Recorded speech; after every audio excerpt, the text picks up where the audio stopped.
Okay, आप सभी को नमस्कार। और कल हम लोग ने जो नाइन्थ कारिका देखी थी उसको 2 मिनट टच कर लेते हैं। वो कारिका ये बताती है कि मूल प्रकृति क्यों है और क्योंकि उसके इफेक्ट हैं इसलिए मूल प्रकृति है। ये प्राइमरी बात है। और वो ये कहते हैं कि कुछ नहीं में से कुछ नहीं बन सकता, कुछ नहीं में से कुछ नहीं ही बन सकता है, कुछ है इसलिए कुछ और बना है। तो ये बेसिक फंडामेंटल कारण है कि मूल प्रकृति से प्रकृति क्यों बनी है। और वो ये भी कहते हैं कि कोई भी चीज बनने के लिए कुछ ना कुछ मटेरियल लगता है।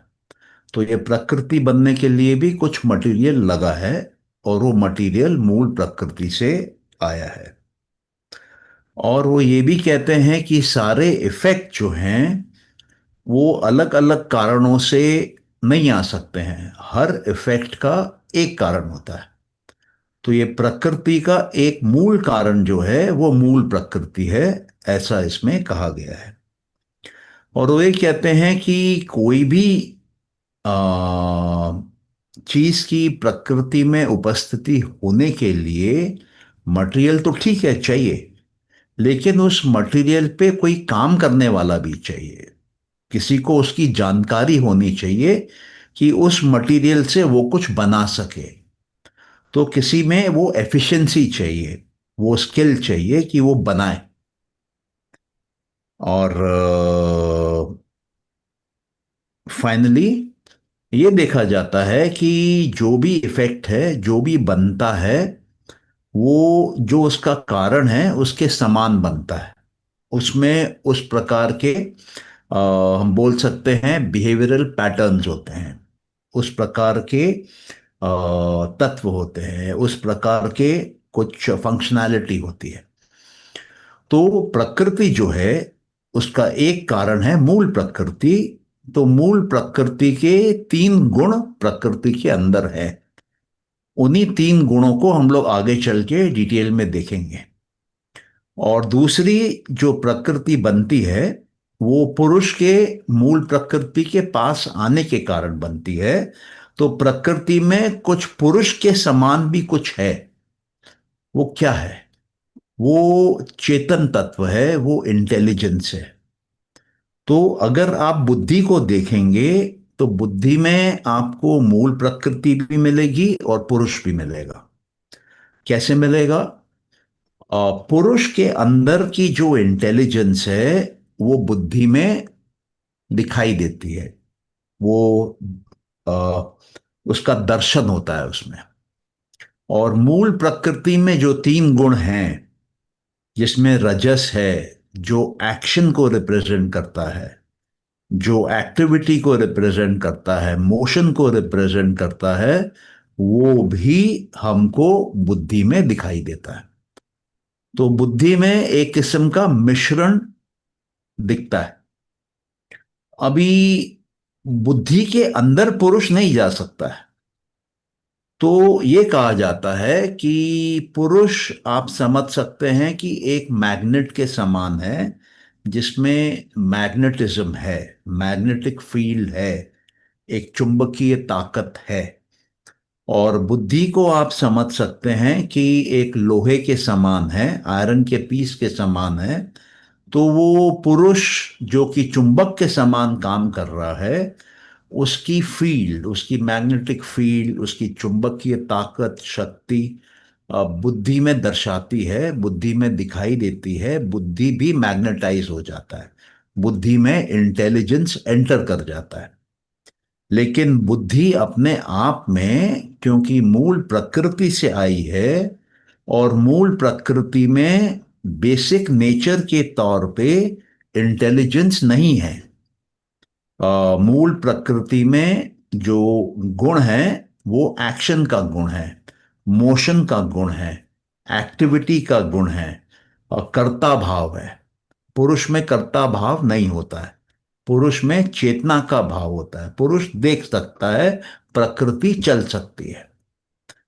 तो प्रकृति जो चलती है वो मूल प्रकृति का गुण है। और प्रकृति जो सोच पाती है, वो ऐसा लगता है प्रकृति सोच रही है, लेकिन वो पुरुष का चुंबकीय इफेक्ट है। इस तरीके से आप इसको समझ सकते हैं। यहां तक किसी का कोई क्वेश्चन है तो आप पूछिए, वरना आगे बढ़ेंगे। ये सबको क्लियर है जो मैंने बोला अभी? हम्म? तो चलिए आगे बढ़ते हैं। आते हैं 10th कारिका पे। और 10th कारिका जो है वो डिफाइन करती है प्रकृति को, और प्रकृति के फंक्शनैलिटी को, प्रकृति के कैरेक्टरिस्टिक्स को, प्रकृति के हम बोल सकते हैं फंक्शंस को, बिहेवियर को, परफॉर्मेंस को। आपको कैसे पता चले कि प्रकृति कौन है, प्रकृति कौन सा तत्व है, किसको प्रकृति बोला जाता है? तो प्रकृति वो है जो मैनिफेस्ट हुई है। मैनिफेस्ट मतलब जो नहीं थी अब आई है, जो नहीं थी लेकिन क्रिएट हुई है, जो नहीं थी लेकिन पैदा हुई है, प्रोड्यूस हुई है, और सबके सामने आई है, वो है प्रकृति। अब इसका मतलब ये हुआ कि प्रकृति को पैदा किया जा सकता है। आप और हम प्रकृति को पैदा कर सकते हैं। और ये मैं बड़ी बात बोल रहा हूं, आप और हम प्रकृति को पैदा कर सकते हैं। आप और हम प्रकृति को आगे चला सकते हैं।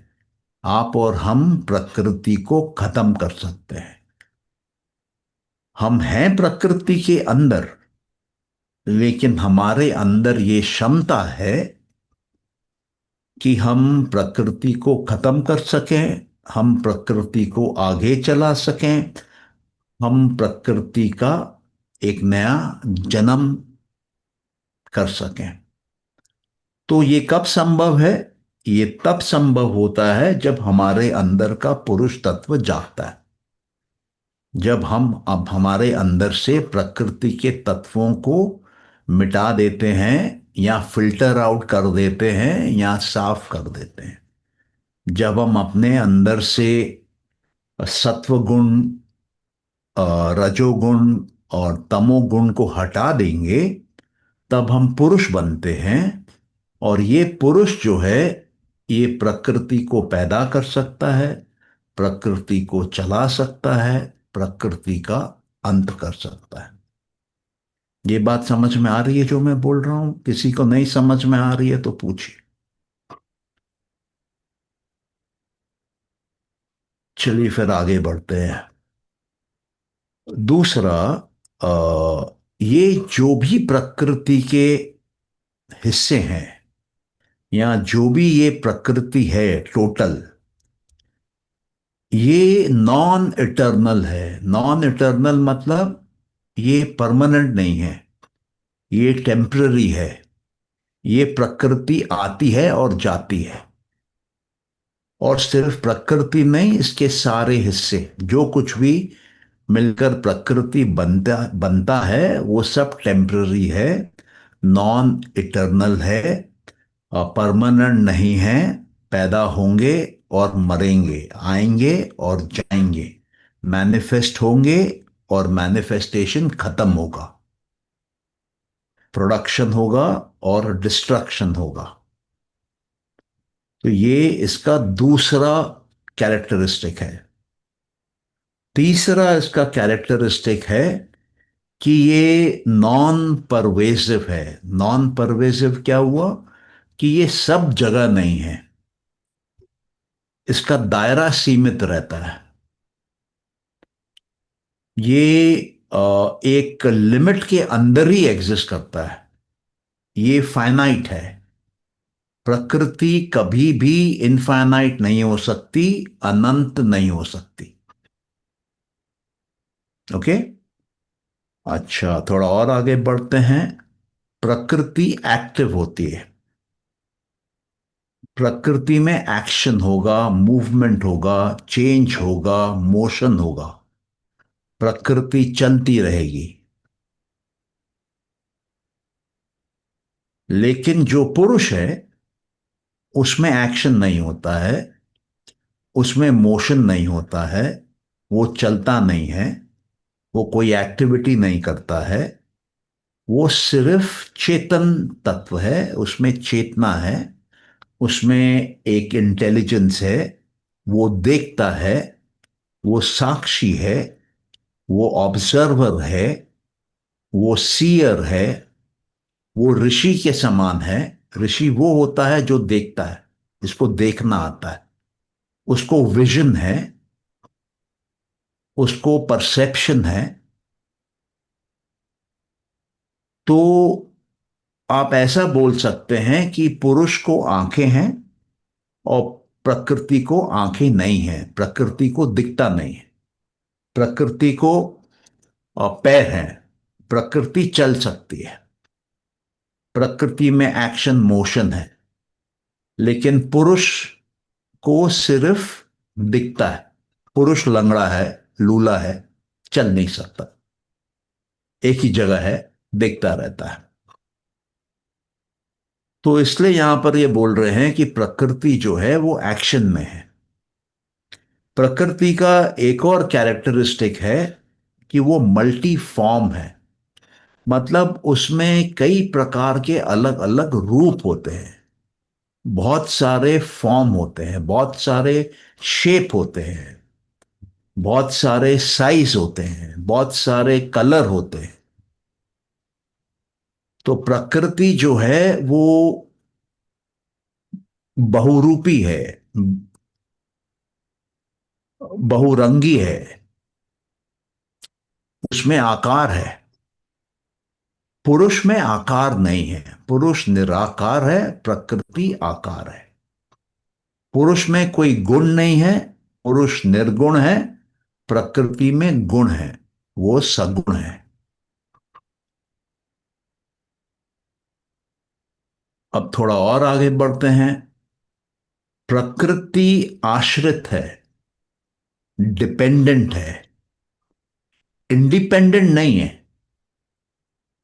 तो क्योंकि प्रकृति डिपेंडेंट है, इंडिपेंडेंट नहीं है, इसलिए आप और हम जब प्रकृति के अंदर हैं, हम भी प्रकृति के समान डिपेंडेंट हैं, इंडिपेंडेंट नहीं है।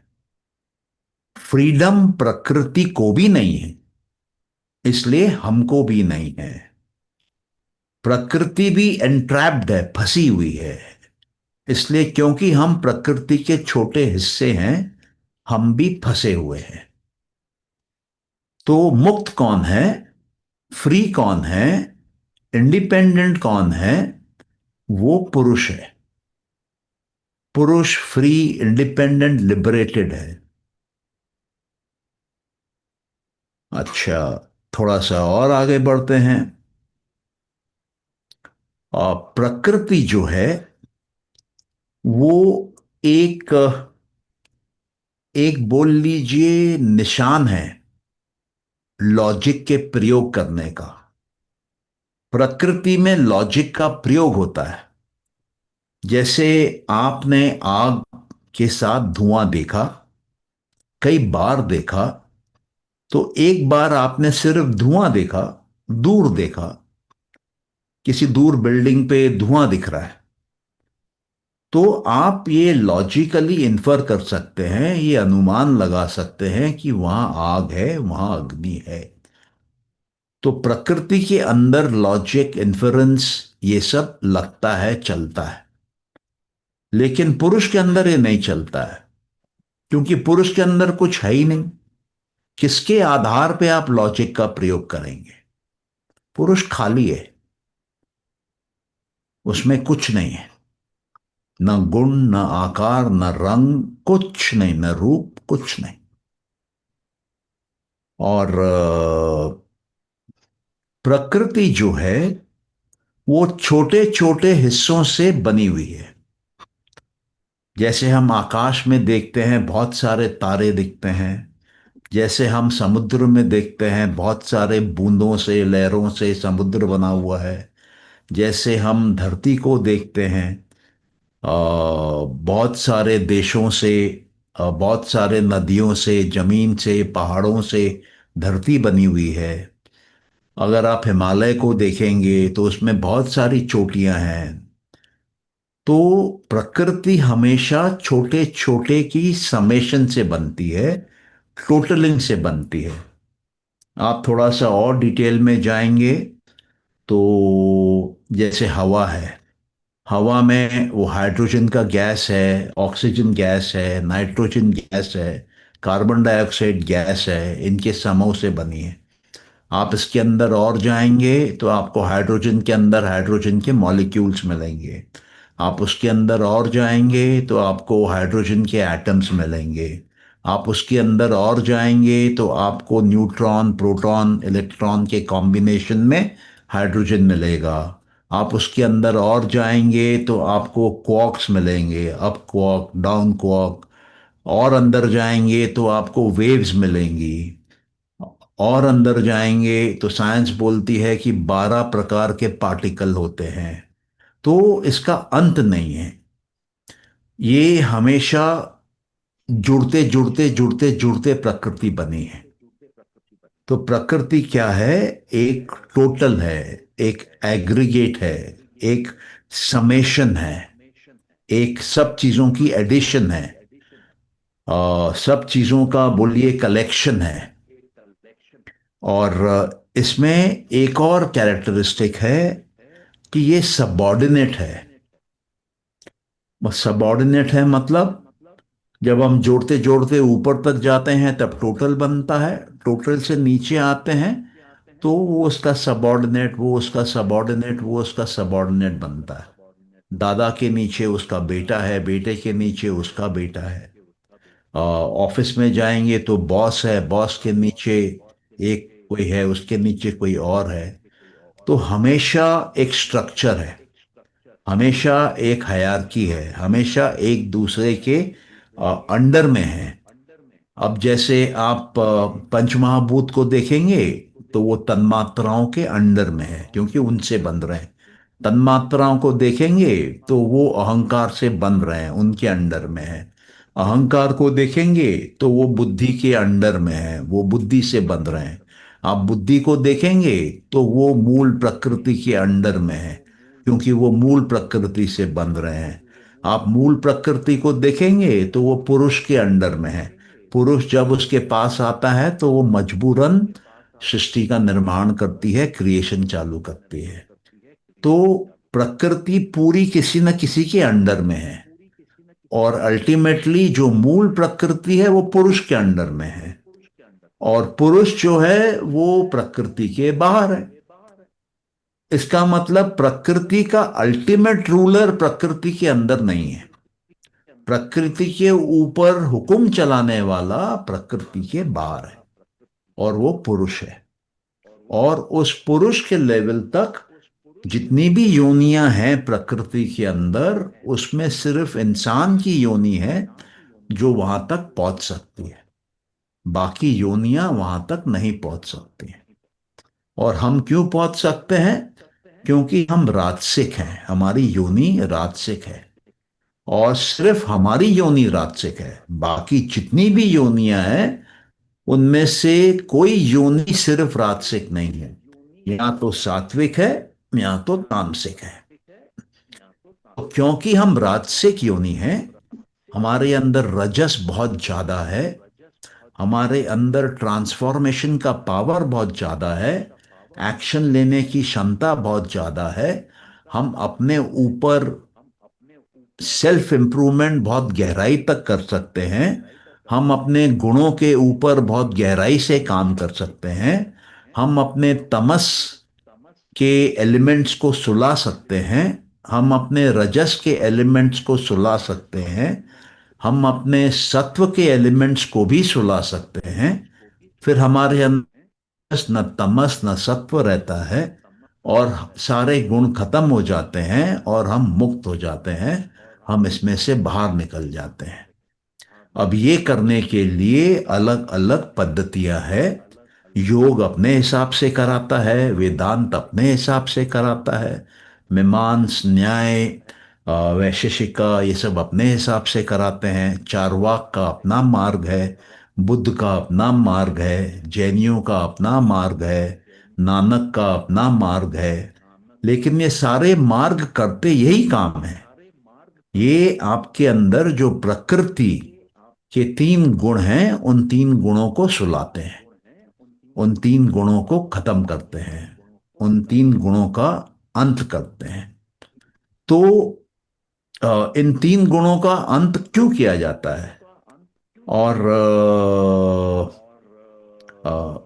योग में ये कहते हैं, जो योग की परिभाषा है उसमें ये कहते हैं कि योग जो है वो चित्त के वृत्तियों का निरोध है। निरोध मतलब खत्म करना, स्टॉप करना, कंट्रोल करना, सुला देना, फिनिश कर देना, मार डालना, ये निरोध है। और वृत्ति क्या है? वृत्ति मतलब मॉडिफिकेशन, चेंज, फ्लक्चुएशन।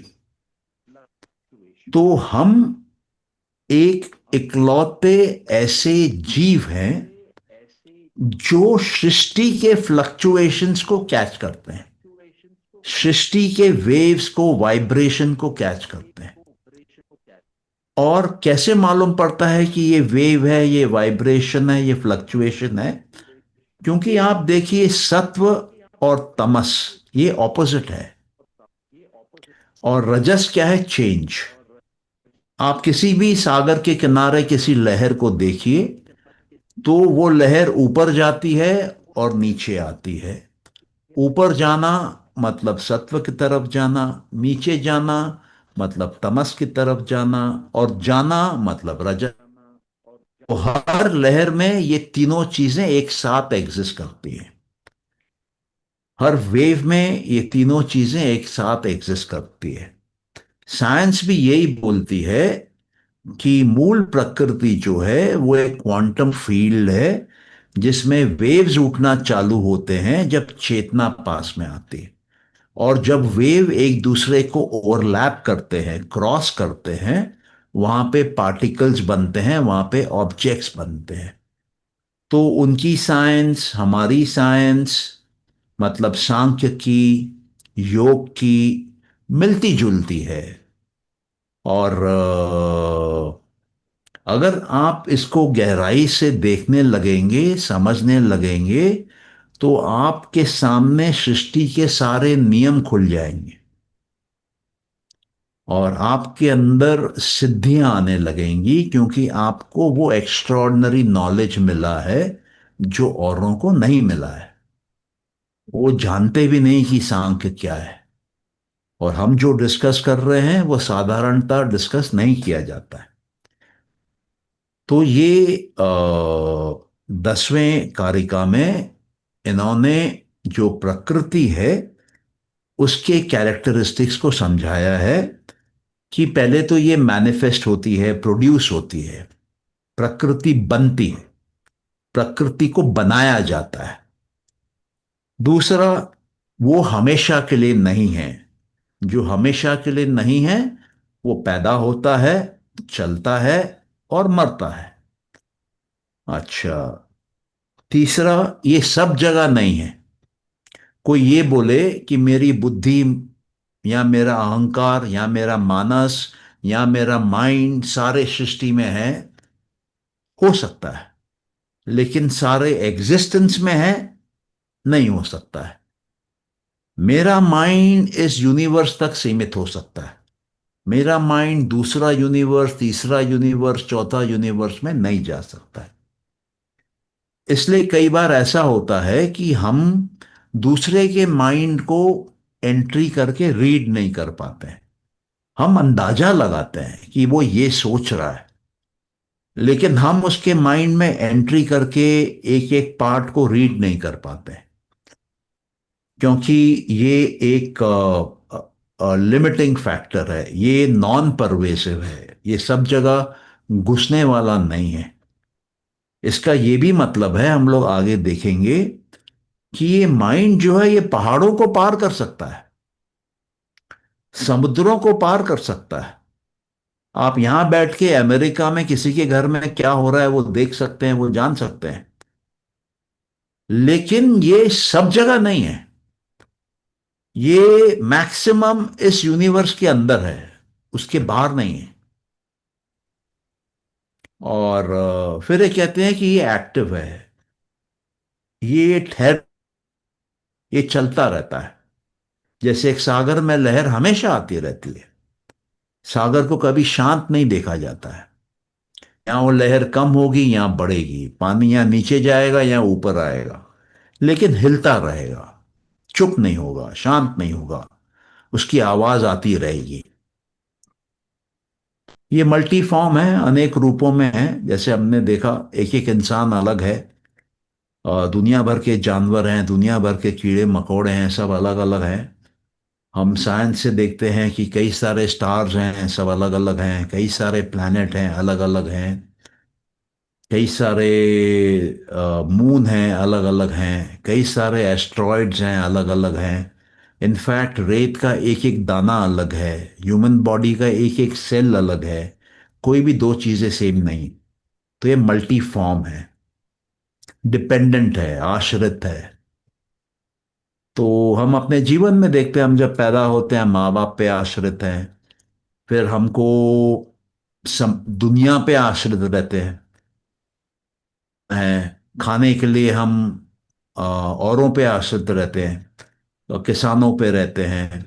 फिर हमको रुपया चाहिए एक चीज़ खरीदने के लिए, रुपए पे आश्रित रहते हैं। रिश्तों पे, रिश्तेदारों पे, दोस्तों पे आश्रित रहते हैं, हम अकेले नहीं रह सकते। हम हमारे साथ औरों की कंपनी चाहिए। आगे चल के बच्चों पे आश्रित रहते हैं, डॉक्टरों पे रहते हैं, हेल्थ स्कीम पे रहते हैं, इंश्योरेंस पॉलिसी पे रहते हैं, गाड़ियों पे रहते हैं, बहुत सी चीज़ों पे, कपड़ों पे रहते हैं, मकानों पे रहते हैं, नौकरों पे रहते हैं, पुलिस पे रहते हैं, आर्मी मिलिट्री पे रहते हैं। तो प्रकृति में जो भी होगा वो किसी न किसी पे आश्रित होगा। पुरुष किसी पे आश्रित नहीं होता है, पुरुष अकेला होता है, और इसलिए उसको केवल्य भी बोला जाता है। वो अकेले, अलोन स्थिति में रहता है, फ्री रहता है, वो किसी पे डिपेंडेंट नहीं होता है। अच्छा, इसके बाद अ, उसके ऊपर ज्ञान के आधार पे आप लॉजिक लगा सकते हैं। जैसे मैंने आपको एग्जाम्पल दिया अग्नि और धुएं का, एक एग्जाम्पल और हो सकता है, बादल काला सा बहुत छा गया है, आपको मालूम है अब बारिश करेगी। तो इस तरह की चीजें, या आपने सागर का, मान लीजिए एक चम्मच पानी उठा के पिया, आपको खारा लगा, तो आपको मालूम है कि ये पूरा सागर खारा है। आपको एक एक चम्मच पी लेके पूरा सागर पीने की जरूरत नहीं है। तो ये लॉजिक जो है, जो डिड्यूस किया जाता है, वो आप प्रकृति पे लगा सकते हैं, लेकिन पुरुष में वो लागू नहीं होता। अच्छा, और आगे बढ़ते हैं। टोटल है, जैसे इंसान क्या चीज का बना है? दो आंखों का, दो कान का, एक मुंह का, 32 दांत का, सिर के ऊपर बाल का, दो हाथ, दो पैर, वो पूरा बॉडी चाहिए। अंदर किडनी चाहिए, स्टमक चाहिए, लिवर चाहिए, पैंक्रियास चाहिए, लंग्स चाहिए, सब बॉडी के ऑर्गन्स चाहिए, हार्ट चाहिए, ब्लड चाहिए, आर्टरीज चाहिए, वेन्स चाहिए, सब कुछ चाहिए आपको। तो ये क्या है कि टोटल से बनता है, प्रकृति में हर चीज को जोड़ के बनाया जाता है। प्रकृति अपने आप पे स्टैंड अलोन नहीं होती है। अच्छा, और सबॉर्डिनेट, किसी न किसी के अंडर होती है। अभी क्या होता है कि कोई अगर ये सोचे कि मैं करने वाला, मेरा, मैं और मेरा वाला जो रहते हैं, जो कि घमंडी, अहंकारी और ईगोइस्टिक लोग रहते हैं, वो इस सबॉर्डिनेट के प्रिंसिपल को तोड़ते हैं। वो अपने आप को सबसे ऊपर समझते हैं। तो इसलिए उन लोगों को ज्यादा दिक्कत होती है। लेकिन जब आप समर्पण में आते हैं किसी गुरु के, किसी ऊंची ताकत के, तो आपके जीवन में एक बहाव आता है, एक फ्लो आता है। आपके प्रकृति के अंदर के एलिमेंट्स जो एग्रीगेट हैं, जो जुड़े हुए हैं, वो ओवरऑल जो प्रकृति है उसके लय में, उसके रेजोनेंस में, उसके अलाइनमेंट में, उसके ट्यूनिंग में आते हैं। आपके लाइफ से रेजिस्टेंस निकल जाता है, जिंदगी स्मूथ बन जाती है, फ्लो में आती है। तो ये भी एक तरीका है समझने का कि प्रकृति एक्चुअली सबऑर्डिनेट है। बुद्धि मूल प्रकृति की सबऑर्डिनेट है, मूल प्रकृति पुरुष की सबऑर्डिनेट है। तो हम क्या चीज का घमंड कर रहे हैं और हम क्या चीज का सिर उठा के अपने आप को तीस मार खां समझ रहे हैं। तो यही पॉइंट्स इसमें बोला गया है। अब आप में से किसी को अगर कुछ पूछना है, जानना है, तो आप प्लीज क्वेश्चन कर सकते हैं, या किसी को कुछ कमेंट भी करना है, कुछ शेयर भी करना है, तो आप कर सकते हैं।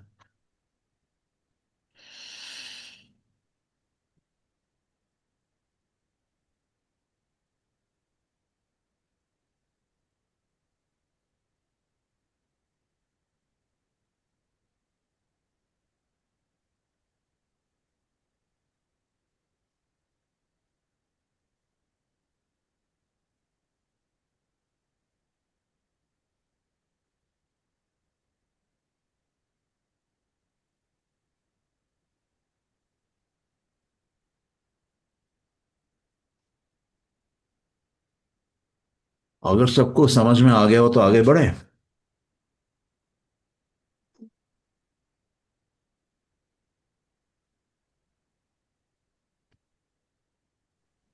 ओके सर, ये तो चेंज है तो। 11वें पे आते हैं। 11वां जो है, इसको समझना जितना आसान लगता है उतना आसान है नहीं, क्योंकि आपको ये बहुत जल्दी समझ में आ जाएगा। लेकिन जब तक आप इसकी गहराई में नहीं उतरेंगे, तब तक आपको फायदा नहीं होगा। तो चलिए उतरते हैं इसकी गहराई में। और 11वां जो कारिका है वो ये बोलती है कि प्रकृति, यहां जिसका प्रोडक्शन हुआ है, यहां जो टेम्पररी है, यहां जो सबको जोड़कर बनी है,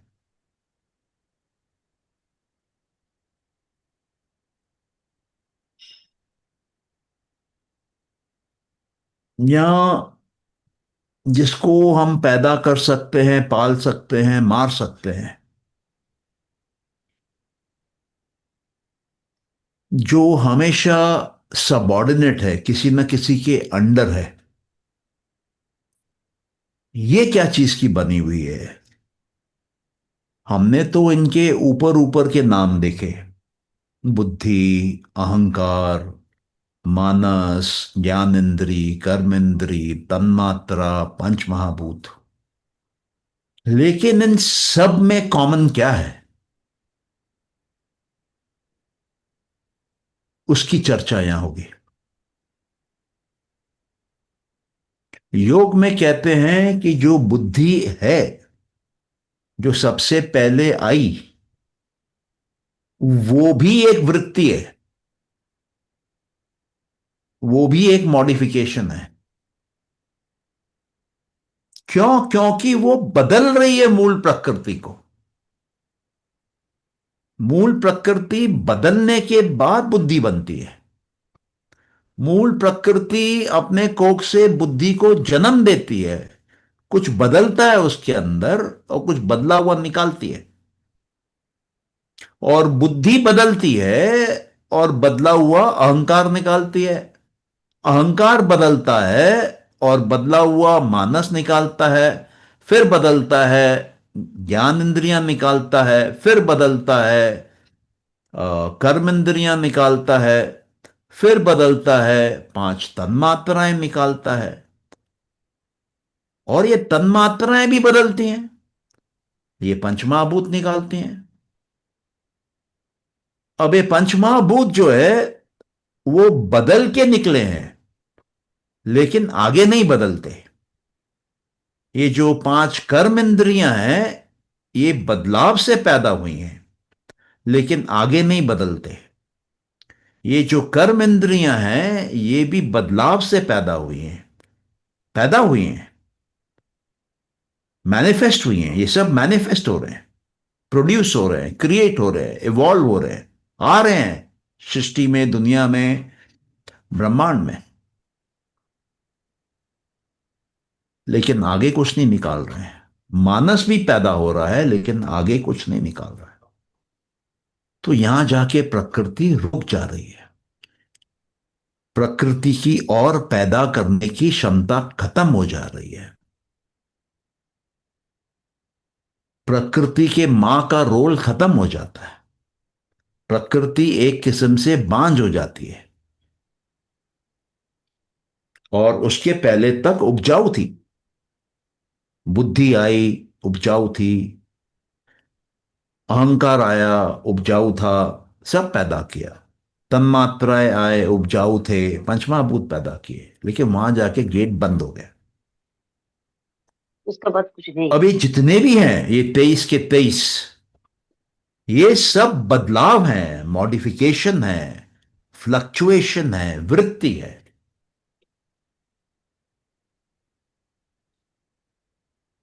तो योग कहता है कि इन वृत्तियों को निरोध करो। अरे इनको निरोध करने के लिए तो पहले समझना पड़ेगा ना कि ये पैदा कैसे हुए, और इनके पैदा होने के पीछे ताकत क्या है। और जब तक वो ताकत उससे नहीं निकालोगे तब तक वो पैदा होते रहेंगे।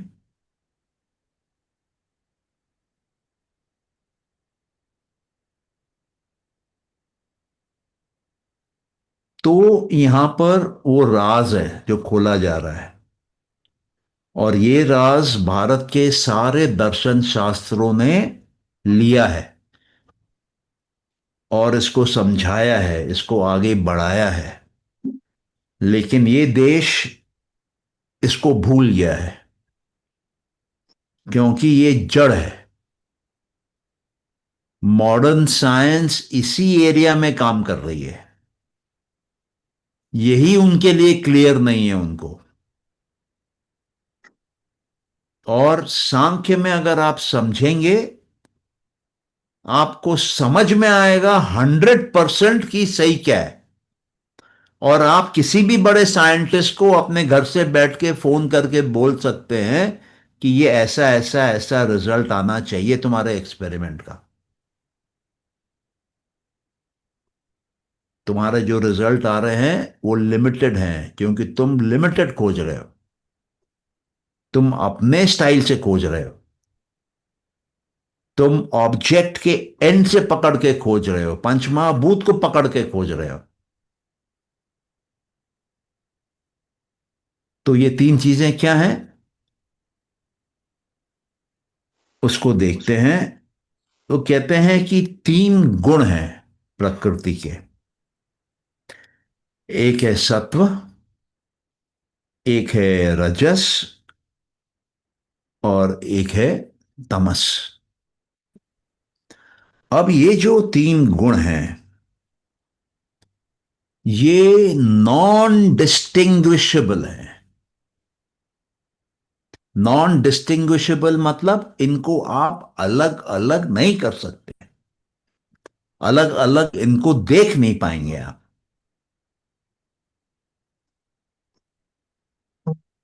दूसरा, ये ऑब्जेक्टिव है। ऑब्जेक्टिव मतलब इसको आप एक वस्तु की तरह देख सकते हैं, एक ऑब्जेक्ट की तरह देख सकते हैं, एक नंबर की तरह देख सकते हैं। तो एक जगह बोलते हैं कि नॉन डिस्टिंग्विशेबल है, और एक जगह बोलते हैं कि ऑब्जेक्टिव है, ऑब्जेक्ट की तरह देख सकते हैं। ऑब्जेक्ट तो अलग अलग होते हैं। और नॉन डिस्टिंग्विशेबल तो ऑब्जेक्ट होते नहीं है। अच्छा, फिर बोलते हैं कि कॉमन है। ये तीनों कॉमन है। इनमें कुछ ना कुछ समान है। फिर बोलते हैं कि नॉन इंटेलिजेंट है। इनमें इंटेलिजेंस नहीं है, जिसको कि हम सामान्यतः बुद्धि बोलते हैं। इनमें इंटेलिजेंस नहीं है। ये एक मैकेनिकल तरीके से काम करते हैं।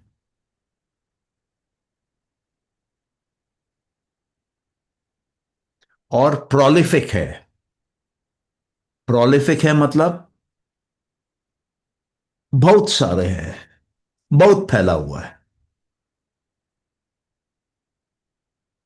अब आप सोचिए, यहां पे ये बोला जा रहा है कि बुद्धि में भी ये तीन है, अहंकार में भी ये तीन है, मानस में भी ये तीन है, ज्ञान इंद्री में भी ये तीन है, कर्म इंद्री में भी ये तीन है, तन्मात्राओं में भी ये तीन है, पंचमहाभूत में भी ये तीन है। और क्योंकि इनमें है, तो ये इनकी मां कौन है? इनकी मां है मूल प्रकृति, सभी की। किसी की दादी है, किसी की परदादी है, किसी की परदादी है। तो ये जरूर मूल प्रकृति से आया हुआ है, क्योंकि बुद्धि में कहां से आएगा? मूल प्रकृति से आया। अहंकार में कहां से आया? बुद्धि से आया। मानस में कहां से आया? अहंकार से आया। कर्म इंद्री में कहां से आया? ज्ञान इंद्री में कहां से आया? अहंकार से आया। तन्मात्रा में कहां से आया? अहंकार से आया। पंचमहाभूत में कहां से आया? तन्मात्रा से आया।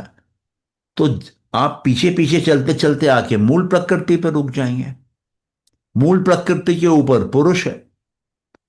पुरुष की परिभाषा ही यह है कि जो प्रकृति नहीं है वो पुरुष है। तो पुरुष में तो गुण ही नहीं है, और मूल प्रकृति में गुण है। स्टार्टिंग पॉइंट पे, जहां चालू हो रहा है।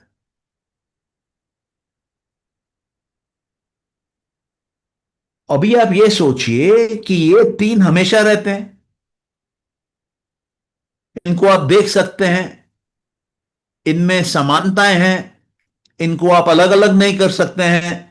इनको बुद्धि नहीं है, और ये बहुत फैले हुए हैं, सभी जगह हैं। क्या है ये? और इन ऋषि मुनियों को कैसे मालूम चला कि सबके अंदर ये है? बुद्धि का कैसे मालूम चला? मूल प्रकृति का कैसे मालूम चला?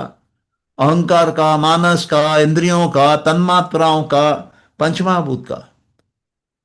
हमको तो तन्मात्राएं छोड़ के कुछ दिखता ही नहीं, ये पंचमहाभूत छोड़ के कुछ दिखता ही नहीं है। आपको मालूम है कि आपकी आंख देखती कैसे है, आपका कान सुनता कैसे? नहीं मालूम। वो साइंस वाले बोलते हैं ऐसा ऐसा होता है, हम मान लेते हैं। वो साइंस तो हर 200 साल अपना व्यू चेंज करती है। अभी साइंस बोलती है कि हम लोग है ही नहीं, हम एग्जिस्ट नहीं करते हैं। तो ले देखे, वो लोग वहीं आ गए जहां से हमारे हिंदू ऋषि मुनि शुरू किए थे, कि बाहर कुछ है ही नहीं।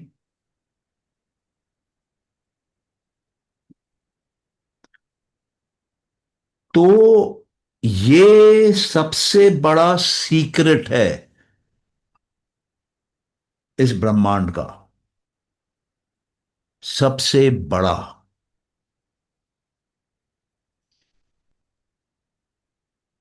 पहले साइंस बोलती थी कि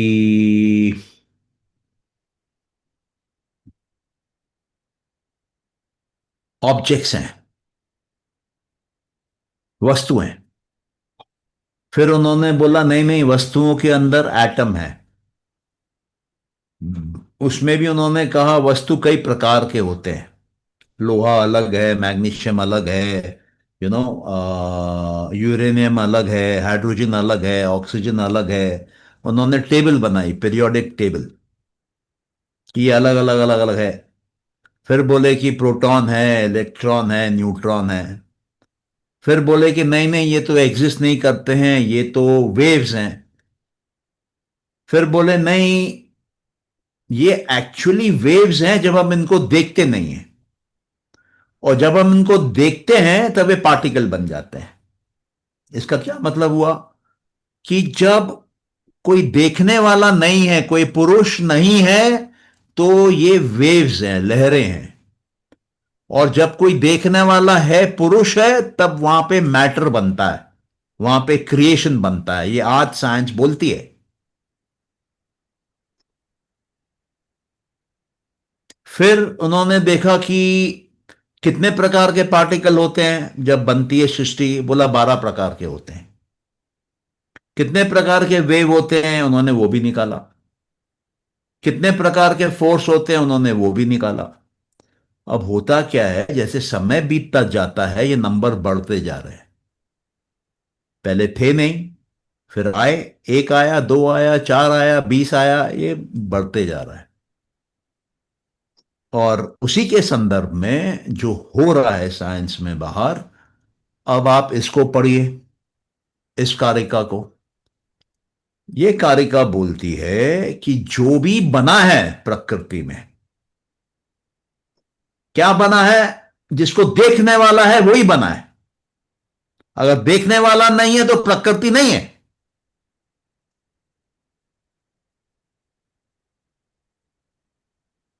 ये बात साइंस आज मानती है कि देखने वाला नहीं है तो प्रकृति नहीं है।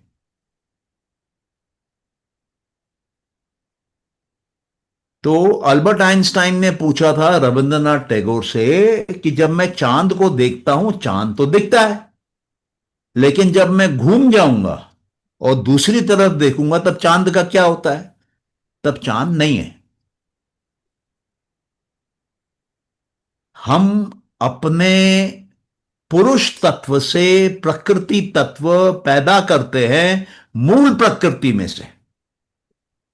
मूल प्रकृति सदा के लिए है, सब जगह है, हमारे साथ है, हर जन्म में है। और पुरुष भी हम हर जन्म में हैं, सदा के लिए है।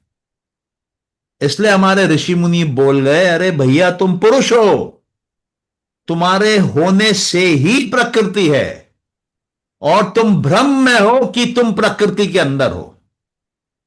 तुम भ्रम में हो कि तुम हो।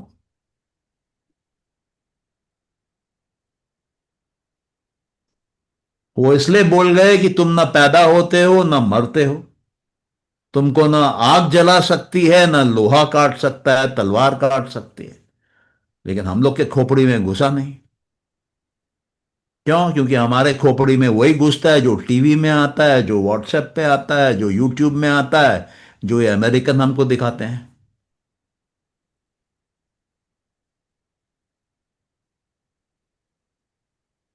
अब ये कहते हैं कि ये इनडिस्टिंग्विशेबल है। ये जो तीन हिस्सों से प्रकृति का कण कण बना हुआ है, इसको आप अलग अलग नहीं कर सकते। तो उसका एग्जाम्पल दिया जाता है। जैसे मान लीजिए एक रस्सी है, उसको तीन पतली रस्सियों से बनाया गया हो, घुमा के। स्ट्रैंड है, तीन स्ट्रैंड हैं, एक रस्सी के, एक रोप के। वो तीनों हमेशा साथ में हैं, उनको आप अलग अलग नहीं कर सकते। आप रस्सी को देख सकते हैं, रस्सी के रंग को, शेप को, साइज को देख सकते हैं, लेकिन वो तीन को इंडिविजुअली आप डिस्टिंग्विश नहीं कर सकते। दूसरा ये बोला जा रहा है कि ये है लेकिन ऑब्जेक्टिव। ऑब्जेक्टिव मतलब ये प्रकृति के अंदर ही है, ये प्राकृतिक चीज है। ये सत्व रजस तमस, ये प्राकृतिक है। इसको आपकी इंद्रियां अगर शार्प हो जाएंगी, देख लेंगी। योगी देख लेते हैं, इसलिए योगियों को मालूम है कि तन्मात्राएं हैं, योगियों को मालूम है कि तीन गुण हैं, योगियों को मालूम है कि मूल प्रकृति है। क्यों? क्योंकि उनकी साधना ध्यान की इतनी ऊंची थी। उनकी समाधि, हम लोग ने कल या परसों वो 7 समाधियों की बात करी थी। उनकी समाधि, उनकी देखने की क्षमता, उनकी कॉग्निशन, उनका ऑब्जर्वेशन का पावर, उनकी प्रज्ञा, उनकी प्रतिभा, उनका इंट्यूशन, उनका इंसाइट इतना पावरफुल था कि उनको ये सब दिख रहा था।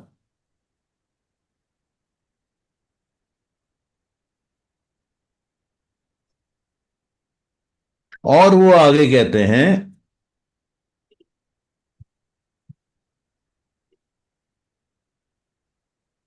ये कॉमन है,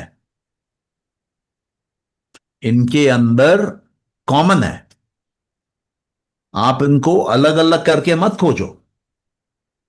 अब ये लोग क्या बोलते हैं? Magnetic field, electromagnetic field, strong nuclear force, weak nuclear force, electron, proton, neutron. तो इन लोगों का कहना है भैया वो सब ठीक है, लेकिन उसके भी अंदर जाओगे तो वापस यही मिलेगा। जितना भी प्रकृति के अंदर घुसोगे, सूक्ष्म से सूक्ष्म, उसका अंत नहीं है। अभी सब एटॉमिक मिला है, फिर सब सब एटॉमिक मिलेगा, फिर सब सब सब सब एटॉमिक मिलेगा। खोदते रहो, घुसते रहो, मिलता रहेगा। क्यों मिल रहा है? क्योंकि चेतना पैदा कर रही है। आप जब अंदर जा रहे हो अपनी चेतना लेके, आपको मिलेगा। क्योंकि पैदा करने वाला तो आपकी चेतना है, और मूल प्रकृति सब जगह है। तो जाओ, ऊपर जाओगे तो दूर दूर तक तारे मिलेंगे, गैलेक्सी मिलेंगे, अंत ही नहीं होगा। अंदर जाओ तो भी मिलता रहेगा। क्यों? क्योंकि जो देखने वाला है वो जा रहा है, इसलिए इसको देखने को मिल रहा है। अगर देखने वाला नहीं है, दिखना बंद हो जाएगा। अब ये सोचते हैं कि हम खोज लेंगे, हम अंतिम रहस्य समझ लेंगे। वो घूम फिर के भटक के वापस इसी सांख्य पे आएंगे। इन्होंने कई सालों से चोरी करी है यहां से। अब इनको समझ में आएगा कि यही अल्टीमेट है।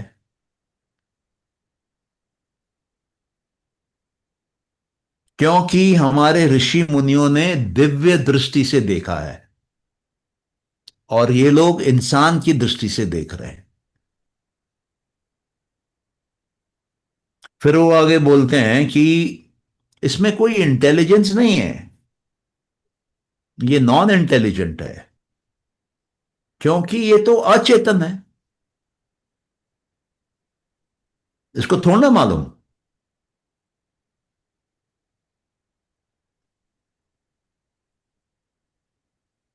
मालूम पुरुष को है, क्योंकि वो जानता है, वो देखता है। अंधा क्या देखेगा? बहरा क्या सुनेगा? बहरा है, सुनता नहीं है। अंधा है, देखता नहीं है। जिसकी जीभ काम नहीं कर रही है, उसको क्या टेस्ट आएगा? कुछ भी खिला दो, 24 घंटा खिलाओ उसको।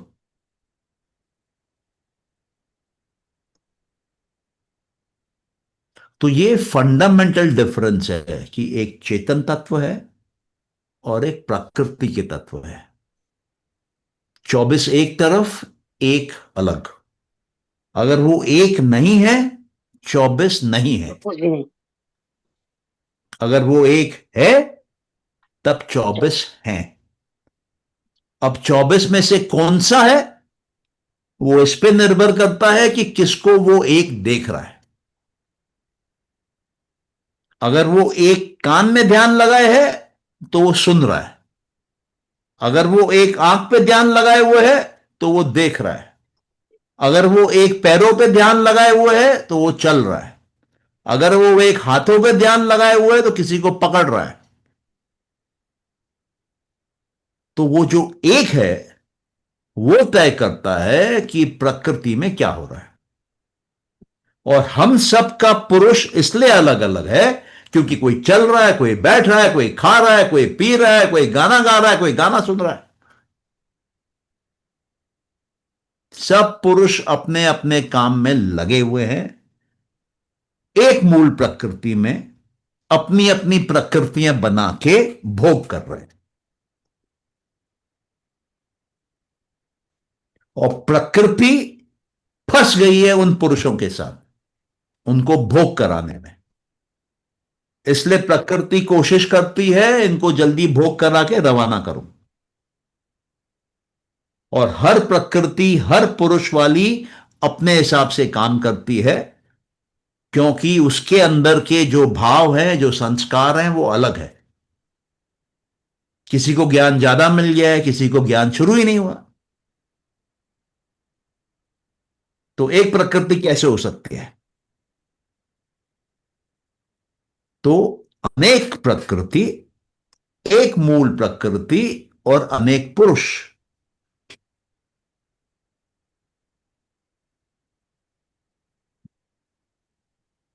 तो जब ये गुणों को आप समझने लगेंगे और गुणों को वश में करेंगे, तब प्रकृति वश में आए।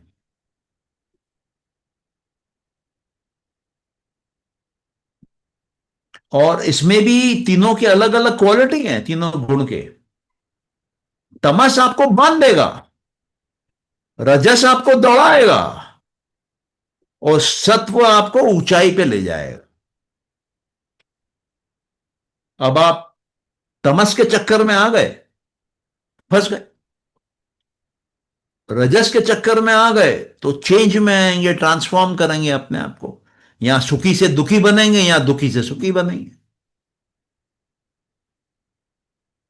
अगर सुखी से दुखी बने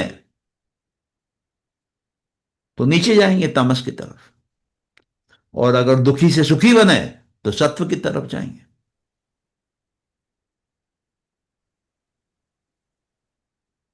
तो ये तीन गुणों का खेला सबसे इंपॉर्टेंट खेला है मॉडर्न साइंस के लिए, आपके मुक्ति के लिए, आपके जीवन की खुशियों के लिए, आनंद के लिए। जो भी आपके जीवन के सपने हैं वो ये तीन गुण पूरे कराएंगे, अगर आपने इन तीन घोड़ों पे काबू पा लिया। वरना ये तीन घोड़े आपको जन्म जन्म तक दौड़ाते रहेंगे। हाँ बोलिए। सर, सर तीन गुणों हम लोग कैसे समझेंगे? आपकी आवाज नहीं आ रही है। और है, हाँ, है। सर ये तीन गुण, आवाज ये नहीं आ रही है। आवाज नहीं है क्या?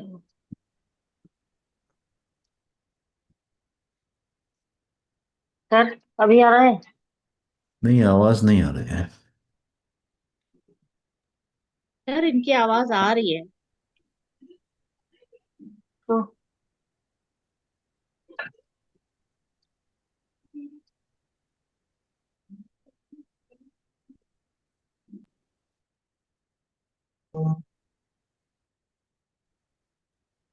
और किसी को पूछना हो तो पूछ लीजिए, उनका लगता है इंटरनेट कनेक्शन खुल गया है कुछ।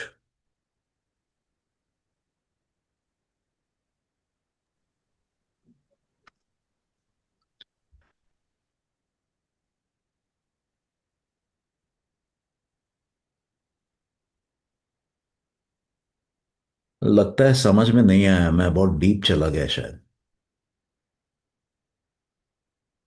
सब।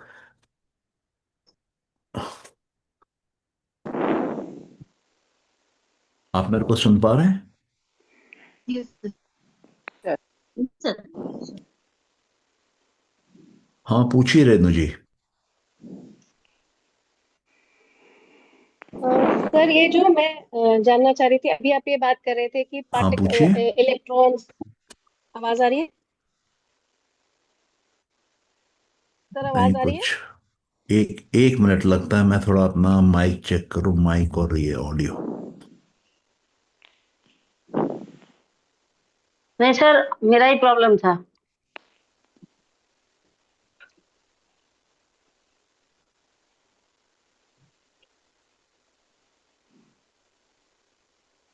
हाँ बोलिए, मेरे को आवाज नहीं आ रही लेकिन आपकी।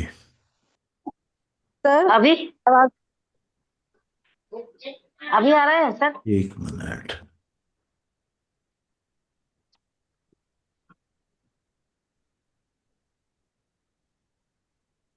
एक मिनट, एक मिनट।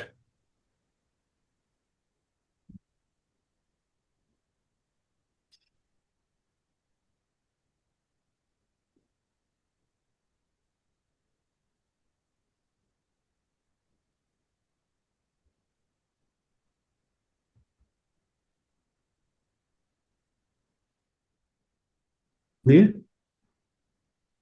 हेलो। ये आवाज अभी आ रही है, बोलिए। अभी आई। हाँ सर, ये सत्यो, रजस और तमस, इसको हाँ हम लोग कैसे पहचान के, कैसा पहचान कैसे पहचानेंगे? हाँ, मैं बताऊंगा आपको। जल्दी करने से नहीं होगा, स्टेप बाय स्टेप चलिए। ये इनकी जो कैसे? डेफिनेशंस हैं, परिभाषा है, वो नेक्स्ट कारिका में दी हुई है। और अच्छा सर। अ, उसमें इनके आपस के रोल भी बताए हुए हैं। फिर 13th कारिका में वापस इनको समझाया हुआ है दूसरे तरीके से। और 14th में भी समझाया हुआ है। तो अगले कुछ कारिकास में इसी के ऊपर में चलेगा। ठीक है सर। क्योंकि इतना देर तक तो हम समझ गया है। तो पुरुष का गुण नहीं है, और मूल प्रकृति का गुण है। तो मूल प्रकृति में सब है, बुद्धि है, बुद्धि अहंकार बनाता है, अहंकार मानस बनाता है, मानस ज्ञानेन्द्रिय, ज्ञानेन्द्रिय कर्मेंद्रिय, कर्मेंद्रिय तन्मात्रा। उसके बाद पंच महाभूत। हाँ, आप ये इसको इस ब्रॉडली ऐसा समझ लीजिए कि जो सत्व हाँ। है वो हाँ। आपको ऊपर उठाता है। ओके। हम्म। उसमें आनंद का एहसास होता है, प्लेजर का फीलिंग आता है, और ज्ञान का फीलिंग आता है, नॉलेज आता है। और रजस जो है वो प्राइमरीली या तो दुख है या तो एक्शन है, मतलब एक्टिविटी है, इन दोनों में से है। और तमस जो है वो लैक ऑफ नॉलेज है, अंधकार बोल लीजिए, या लैक ऑफ एक्शन है, नॉन एक्शन बोल लीजिए। तो ये ब्रॉडली मैं आपको बोला हूं। लेकिन जैसे इसको कवर करेंगे इसमें और क्लैरिटी आएगी, क्योंकि ये उतना सिंपल नहीं है जितना लगता है। और मैं आपको वही बोल रहा था ना कि आज के डेट के भी साइंटिस्ट इसमें अटके हुए हैं, और पिछले 80-100 साल से कोशिश करते करते थक गए हैं एक्चुअली। जो नए लोग फिजिक्स में आते हैं वो इस टॉपिक को टच ही नहीं करते हैं। उनको लगता है उनका करियर खराब हो जाएगा, उनकी फंडिंग नहीं होगी, ग्रांट नहीं मिलेंगे, प्रमोशंस नहीं होंगी। तो आजकल के फिजिसिस्ट ने इन टॉपिक्स को मोस्टली कवर करना छोड़ दिया है, क्योंकि वो उसको समझ नहीं पा रहे हैं, ब्रेक नहीं कर पा रहे हैं। उनका सिंपल फंडा है कि एक्सपेरिमेंट में दिखना चाहिए, फॉर्मूला होना चाहिए, उसका एक लॉ बनना चाहिए, और साइंटिस्ट लोग को उसको रिव्यू करना चाहिए, और उसके सपोर्ट में रिसर्च पेपर्स लिखने चाहिए। तो यहाँ पर वो सब वो लोग नहीं कर पा रहे हैं, क्योंकि वो चीज ही ऐसी है जो उसको वो लोग स्ट्रक्चर नहीं दे पा रहे हैं। ठीक है। हाँ, किसी किसी और ने भी उठाया था हाथ, बट उस समय मेरा स्पीकर गलत लगा हुआ था। नाम मैं भूल रहा हूँ। हाँ, बोलिए रेणु जी।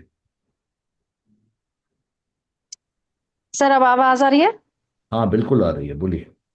सर ये साइंस में ये कहते हैं कि जो एटम में इलेक्ट्रॉन, न्यूट्रॉन और ये पार्टिकल्स हैं, जो इसके बाद जो बचता है वो एक खाली स्पेस है। हाँ अब नाउ इज दैट स्पेस प्रकृति या वही कॉन्शियसनेस है? जो जो आपने बोला है वो आज से 100 साल पुरानी साइंस है। ओके। और उस समय ये माना जाता था कि इलेक्ट्रॉन पार्टिकल है। अभी ये हाँ, माना जाता है कि इलेक्ट्रॉन एक वेव है। वेव है, हाँ, ये हाँ। मैंने पढ़ा है। हाँ। हाँ। और जब हाँ। कोई जब कोई देखने वाला आता है तब वो हम्म। कूद के ऊपर आके पार्टिकल बनता है। हम्म। और जब वो पार्टिकल बनता है तो कहाँ बनेगा, वो कोई फिक्स पॉइंट नहीं है, वो प्रोबेबिलिटी से वर्कआउट होता है। प्रोबेबिलिटी के थ्योरी से वो वर्कआउट करते हैं। तो वो ये भी हो सकता है कि पूरा बायां में हो, ये भी हो सकता है कि पूरा दाहिना में हो। ओके। अच्छा, अभी जो आपका सवाल है कि जो बीच का एम्प्टी स्पेस है वो क्या है, हम्म। तो वो कॉन्शियसनेस स्पेस ऑक्यूपाई नहीं करता है। कॉन्शियसनेस प्रकृति के ऊपर है। प्रकृति स्पेस एंड टाइम में है, कॉन्शियसनेस नहीं है ना। कॉन्शियसनेस प्रकृति के अंदर थोड़ी ना है कि उसमें स्पेस होगा, टाइम होगा। कॉन्शियसनेस कॉन्शियसनेस में तो टाइम ही नहीं है। वहां ना आदमी पैदा होता है ना मरता हम्म। है ना। उसी को तो मोक्ष बोलते हैं, freedom from birth and death. क्योंकि वह टाइम नहीं है, वहां हम्म। आकार नहीं है। क्यों नहीं है? क्योंकि वहां स्पेस ही नहीं है। स्पेस कौन पैदा करता है? स्पेस पैदा करता है तन्मात्रा साउंड की। जब हम्म। तन्मात्रा ही नहीं है साउंड की तो स्पेस कहां से आएगा? आप समझ पा रही है मैं क्या बोल रहा हूं? सर, थोड़ा सा कंफ्यूजन है, नहीं नहीं बिकॉज नहीं नहीं, रुकिए रुकिए। स्पेस जो है वो हम्म। पंचमहाभूत में है। राइट। और पंचमहाभूत आते हैं तन्मात्रा से। तो पुरुष जो है उसमें तो प्रकृति है ही नहीं। नहीं। तो पुरुष अभाव प्रकृति है, अभाव मूल प्रकृति है। तो अब मुझे पुरुष फिर स्पेस के अंदर कैसे घुस जाएगा? अब मुझे ये चीज समझना चाहती हूँ मैं कि अगर वो सिर्फ प्रकृति है, जो that space that we are talking about, या इफ दैट इज प्रकृति, तो कहीं ना कहीं तो वहां उसमें कॉन्शियसनेस का एलिमेंट होगा, तभी तो पार्टिकल क्रिएट हो रहा होगा ना, या वेव बन रही होगी ना। अरे वो देख रहा है उसको। ओके। अभी एक बात बताइए, जो साइंटिस्ट देख रहा है इलेक्ट्रॉन को, वो थोड़ी ना हाँ। उस एम्प्टी स्पेस के अंदर घुसा बैठा है वहां पर। वो तो हम्म। बाहर से देख रहा है। उसकी कॉन्शियसनेस देख रही है। ओके। और अगर वो नहीं होगा तो वहां पे वो इलेक्ट्रॉन फॉर्म ही नहीं होगा। ओके। तो साइंस को यही समझ में नहीं आ रहा है कि ये कैसा विचित्र बिहेवियर है। और हमारे यहां हजारों सालों से समझा हुआ है कि यही बिहेवियर है। हम्म। आप जो सांख्य पढ़ रही हैं, ये मिनिमम 3 साढ़े 3 हजार साल पुराना है, ऐसा बोला जाता है। मतलब मैं क्रेडिबल रिकॉर्ड्स के हिसाब से बोलता हूं। हम्म। लेकिन कुछ लोगों का मानना है कि ये बहुत पुराना है। अब उससे भी जैसे पुराना है? हाँ, मैं आपको बता रहा था ओडिन की कहानी। आप थी उस सेशन में? नहीं सर, मैं नहीं थी। हाँ, मैं अभी कुछ दिन पहले यूके गया हुआ था। लीड्स के पास एक मोनेस्ट्री है क्रिश्चियन, 1100 साल हम्म। पुरानी। हाँ। तो खंडर है एक्चुअली। वहां जब गए थे तो वहां टेंट्स के अंदर कुछ लोग सामान बेच रहे थे। उसमें एक स्कल्प्टर थे। वो हाँ। वाइकिंग्स के कुछ बने हुए स्कल्प्टर्स बेच रहे थे, छोटे छोटे। ओके। तो जब मैं उनके पास गया, उन्होंने मेरे को एक ओडिन का दिखाया स्कल्पचर। ओडिन हम्म। एक वाइकिंग गॉड है, उनको गॉड फादर है, बोलते हाँ हाँ हैं। हाँ। हाँ। और कौवा उनका वो है, वाहन बोल लीजिए या वाहन है। सिंबल बोल लीजिए। हाँ। हाँ। और ओडे ने क्या किया कि वो बड़े तपस्वी थे। उन्होंने पूरा ज्ञान हासिल करने के लिए अपनी एक आंख काट के निकाली थी। तो वो मतलब वो थे, क्या बोलते हैं, वन आइड। हम्म। और उनके बारे में ये कहा जाता है कि वो 9,500 बीसी में थे। अच्छा। मतलब आज से 11,500 साल पहले। ओके। अच्छा। अब ये जो डेट है, ये डेट तकरीबन रामायण के आसपास की डेट है। राइट। उसकी मतलब हाँ, वो राम और बात आजकल। रावण के युद्ध के समय की डेट बोली जाती है। ओके। अच्छा। स्टोरी ये है कि ये वाइकिंग गॉड साउथ अमेरिका गए, नॉर्थ अमेरिका गए, इजिप्ट गए, कुछ लोग कहते हम्म। हैं कि इंडिया तक भी आए, और हम्म। गल्फ कंट्रीज भी गए। He was a hmm. Huge man, लंबे चौड़े राजा हाँ, थे। हाँ, हाँ। तो वो मेरे को बोलते हैं, वो जो स्कल्प्टर थे काफी बूढ़े थे, और उनकी दाढ़ी बाड़ी भी वाइकिंग स्टाइल में बनी हुई थी। और हम्म। वाइकिंग्स ने इंग्लैंड में रूल भी किया था कुछ समय तक, और वहां पे रहते थे। हम्म। तो कुछ वाइकिंग्स हैं ब्रिटिश एम्पायर में। तो ओके। उन्होंने मेरे को समझाया कि देखो ये जो स्कल्पचर है ना, हम्म। उसमें ओडिन नॉलेज हासिल करने के लिए पहले किंगडम ऑफ गॉड्स गए, उसके बाद अर्थ पे आए, उसके बाद अंडरवर्ल्ड गए। तो मैं उनको बोला कि आपको पता है कि आप क्या बोल रहे हैं, उसका इंडियन सांख्य से कितना मिलता है? बोले नहीं, बताओ मेरे को। तो मैं उनको हम्म। पहले इंट्रोड्यूस किया कि मैं सांख्य पढ़ाता हूँ, ये बहुत पुराना है, टेक्नोलॉजी यहाँ का कपिल मुनि का है। और जिसको आप किंगडम ऑफ गॉड्स बोल रहे हैं, उसको हम सात्विक प्रकृति बोलते हैं, बुद्धि का एरिया बोलते हैं। और ओके। जिसको आप अर्थ बोल रहे अंडर। हैं, उसको हम राजसिक प्रकृति बोलते हैं, क्योंकि वो मैन डोमिनेटेड है। हम्म। और जिसको आप अंडरवर्ल्ड बोलते हैं, उसको हम तो तामसिक तामसिक। दुनिया बोलते हैं, क्योंकि वहां सब पशु हैं, और जिनको अज्ञानता है वो लोग हैं। तो बोले तो उससे क्या होता है? मैंने कहा कि जब तक आपको इन तीन दुनियाओं से ज्ञान नहीं मिलेगा, आप ऊपर लिबरेशन के लिए जा नहीं सकते। ऊपर पुरुष होता है। तो उन्होंने पुरुष सुना नहीं था। तो हम्म। He was amazed. ठीक है। हम्म। तो फिर उन्होंने मेरे को कुछ और दिखाना चालू किया। और उन्होंने मेरे को एक स्कल्पचर दिखाया तीन गॉडेसेस का। मेरे को हम्म। समझ में नहीं आया कि ये क्या है तीन गॉडेस। फिर उन्होंने मेरे को सेम तीन गॉडेस का एक दूसरा स्कल्पचर दिखाया। हम्म। मैं कनेक्ट नहीं कर पाया। ठीक है। तो वो हम्म। मेरे से कहते हैं कि आई एम सो अमेज कि जो बात आप बोल रहे हैं ये तीन किंगडम वाली, ये बिल्कुल सही है। नाउ आई कैन कनेक्ट आप जो बोल रहे हैं। तो हम्म। मैं उससे बोला कि मैं ये ले सकता हूँ क्या, कैन आई बाय दिस ओडिन हम्म। वाला? बोला यस यू कैन बाय। बोला कितने का है? बोला 50 पाउंड्स। हम्म। तो मैं उसको बोला कि, फिर खुद ही बोलता है, बोले नहीं, you tell me at what price you will buy, I will give it to you.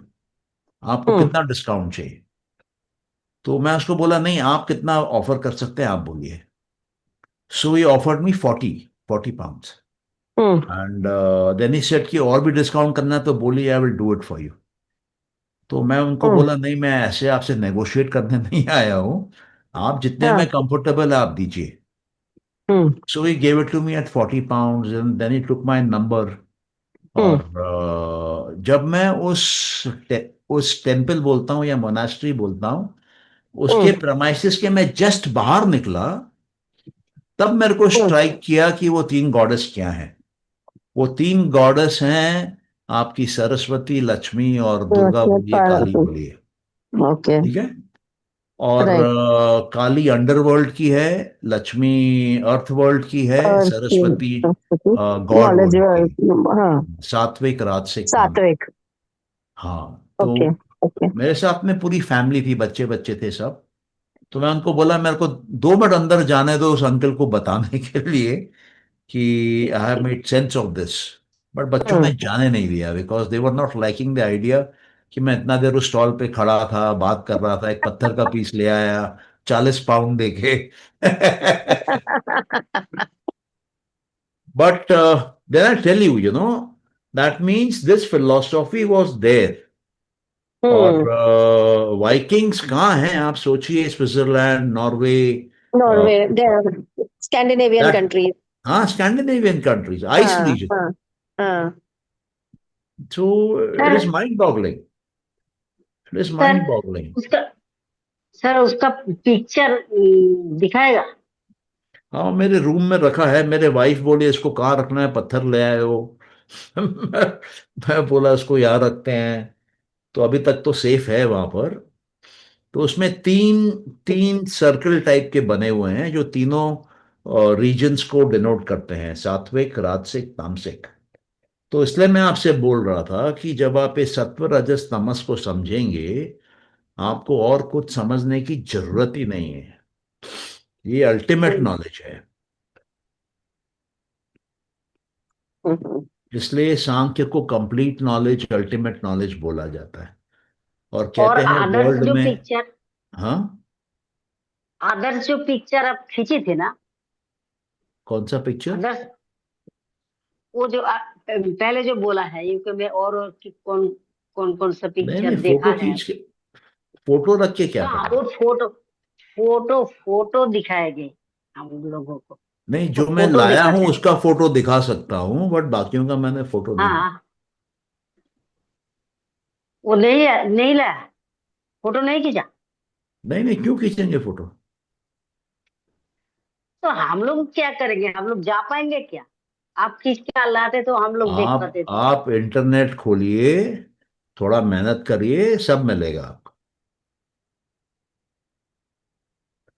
हाँ, तो अभी अभी मेन मुद्दे पे आइए कि किसी का अगर कोई क्वेश्चन है तो पूछिए, और एल्स वील क्लोज, लेट हो गया है। Thank you sir. हाँ सर। चलिए, welcome, okay. Thank you sir, मेरे को आज बहुत अच्छा लगा, क्योंकि मेरे को बहुत समझ में आया। अच्छा, गुड। Thank you sir. लेकिन वेलकम। हमको फोटो देखना हाँ, फोटो हम ग्रुप में चाहिए। डाल देंगे, खींचिए। ठीक है सर। चलिए, ठीक है, सर ओके। ठीक एक है। चीज और, हाँ, ये आपका जो वो सांख्य के ऊपर 4 वीडियोस का एक बारी आपने लिंक डाला था, क्या क्या डाला था? सांख्य का बेसिक कोर्स इन सांख्य के ऊपर आपने लिंक डाला हुआ है ना, एक बारी ग्रुप में डाला था पहले आपने। अच्छा, डाला होगा, तो आप क्या जानना चाहती हैं, बताइए। मैं जानना चाहती हूँ कि वो क्या मतलब कंप्लीट उसमें हो जाएगा अंडरस्टैंडिंग, बिकॉज एक दिन की स्टडी पे तो ये नहीं होता, आधी देखिए बातें तो ये मैं। देखिए ये बहुत डीप सब्जेक्ट है। हाँ अगर जी। आपको फायदा चाहिए तो आपको डेप्थ में उतरना पड़ेगा, और राइट। कैजुअल करने से इसका कोई लाभ नहीं है। हाँ, मैं इसीलिए पूछ रही हूँ कि मैं वो वीडियोस में अगर देखती हूँ तो उससे नॉलेज पूरी मिलती है कि उसके बाद भी कुछ और है।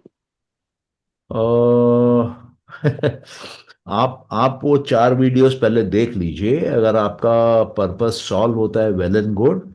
और नहीं होता है तो और भी वीडियोस डाले हैं, मेरे ख्याल से सौम्या यहाँ पर है।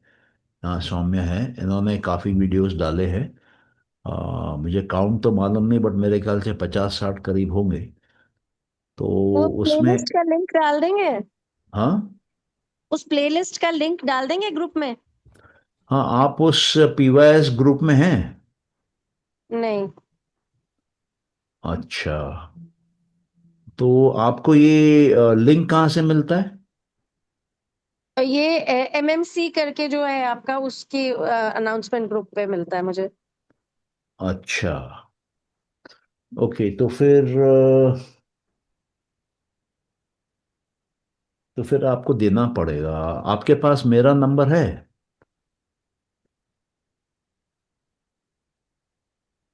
आपके पास मेरा नंबर है? हाँ, रेनू जी।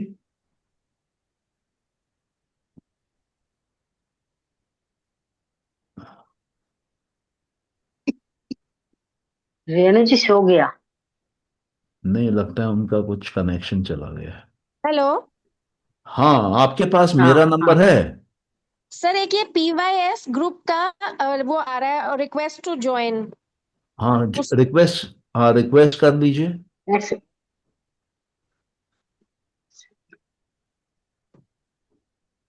कर लिया आपने? हाँ जी, रिक्वेस्ट कर दिया है, आपको हाँ तो अप्रूव बस, करना पड़ेगा। हाँ तो उसको अप्रूव कर देंगे। तो उसमें वहां पे लिंक्स मिल जाएंगे सारे। अ, आप एक बार उस ग्रुप में आइए और जो आपको चाहिए वहाँ रिक्वेस्ट डालिए। मेरे ख्याल से कोई ना कोई वहाँ मेंबर आपको रिस्पॉन्ड करेगा। Right sir. ठीक है। Thank you. Thank you welcome sir. Ma'am, welcome. चलिए फिर क्लोज करते हैं। गुड नाइट हाँ सर। सर। या good good night. Night sir, thank you sir. Good night sir, thank you sir.